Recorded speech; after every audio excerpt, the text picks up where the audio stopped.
अस्सलाम वालेकुम नाज़रीन, आऊं आहियां अनवर अली सोलंकी। अवां ॾिसी रहिया आहियो Sindhi shoes news TV. Sindhi shoes news TV bulletin में अवां खे भली कार ख़बरुनि जो सिलसिलो जारी। ख़बर शामिल कंदासीं मटियारी खां रिपोर्टर सागर सोलंकीअ जी।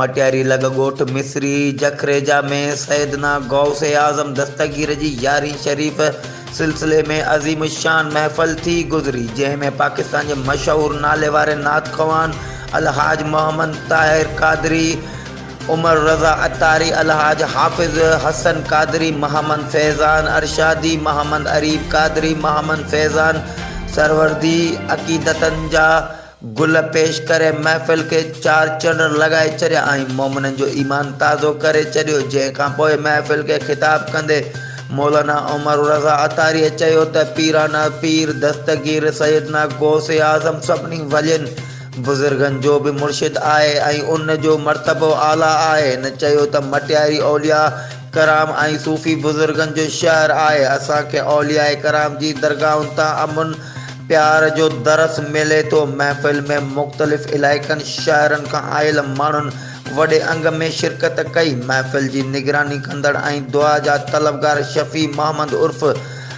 मन जखरेजो, मोहम्मद जुमन जखरेजो, वडेरो बचल जखरेजो, सारंग जखरेजो, निसार अहमद जखरेजो ऐं ॿिया मौजूदु हुआ।